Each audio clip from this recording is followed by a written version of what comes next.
I still smell the turkey burning in my nostrils, like scorched feathers and betrayal. The moment Elena rose from the table, wineglass trembling in her manicured fist, I knew the blade was already swinging. "We took a vote," she said, voice syrupy with triumph. "You're out." And they clapped. My own mother tapped her fork against her plate like a gavel. That's when the room tilted, the chandelier bled light, and something inside me snapped clean in half. I laughed, one short, ugly bark, and slid the manila envelope across the linen like a loaded gun. Elena tore it open. Her scream shredded the holiday quiet so violently the dog bolted under the porch. That sound. It still rattles my ribcage at 3 a.m. Because what she found inside wasn't revenge. It was her. Let me take you back before the scream, before the folder, before the vote. Picture me, Marcus, perched at the kid's end of the table even though I'm 34, because that's where the helpful one always sits. The gravy boat passes me 3 times, nobody notices I never get a turn. I'm the ghost who pays the electric bill so the lights stay on for their Instagram Christmas card. Elena, my sister, the sun around which our solar system orbits, flashes that practice smile, the one that got her valedictorian, prom queen, and every loan forgiveness I ever signed away. Across from her, Victor, her husband, all cufflinks and crypto podcasts, raises his glass. To family, he toasts. I almost choke on my water. Because the family he's toasting has been bleeding me dry since I was 19. Under the table, my phone buzzes. A single text from an unknown number. Check the folder before dessert. I wrote it to myself 3 nights ago, drunk on rage and red wine, then forgot I sent it. The screen glows like a coal against my thigh. I slide the phone away. Whatever storm is coming, I'm already soaked. Elena keeps talking, something about toxic patterns and boundaries, but her words blur. I hear only the wet thud of my own pulse. I stand. The chair legs screech like chalk on slate. Since I'm not family, I say, voice strangely calm, you won't mind if I stop paying for it. I drop the envelope. Thunk. She rips the flap. Page 1, a bank transfer, $9,402 V. Delgado, rehab facility. Page 2, Elena's Venmo request timestamp the same week, emergency root canal, THX bro. Page 3, a hotel receipt, Santa Monica, 2 queens, charged to my card, signed E+A. Her knees buckle. But that wasn't the worst of it.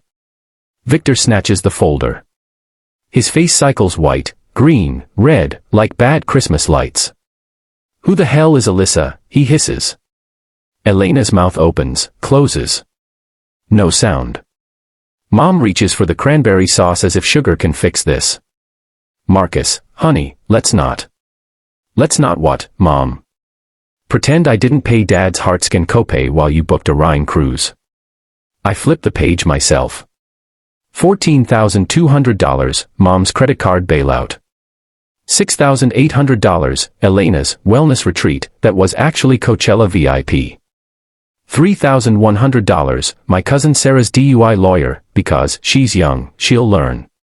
Every 60 seconds another bomb. There's audio, too, keep turning. Recognize your own voice begging for the loan I finally refused. Here's the group chat where you called me, the ATM with anxiety. The table shrinks. The walls sweat. Nobody chews. Nobody breathes. Short sentences now. I'm shaking. Not sad. Furious. You voted me out.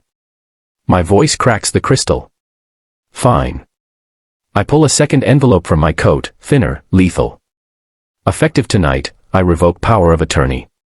Medical proxy. Emergency contact. All of it. Mom gasps like I slapped her. Dad finally looks up, eyes watery, beer foam on his lip. You don't mean. I do. Elena lunges. You psycho, you printed our private. Private. I laugh, raw. You posted my Venmo balance as a meme, Elena. When your brother makes $200K and still buys store-brand TP. Victor stands. Folder trembling in his grip. She told me you were jealous. That you offered the money to control us.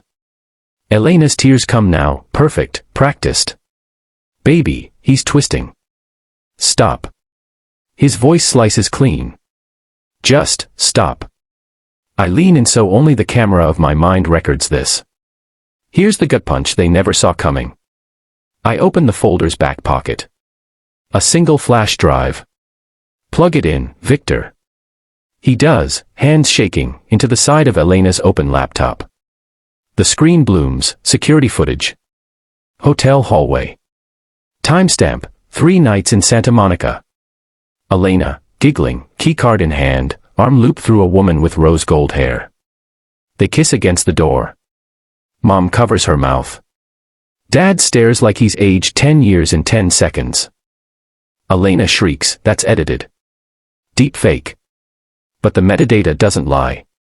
I whisper, I hired the PI with the last $2,000 you asked for, Ellie's therapy. Turns out the only one who needed help was you. The room detonates. Victor hurls the laptop. Glass shatters. Mom sobs into the mashed potatoes. Dad just deflates. And Elena. She looks at me, at the brother she just erased, and for the first time, she has no script. I walked out into the November dark.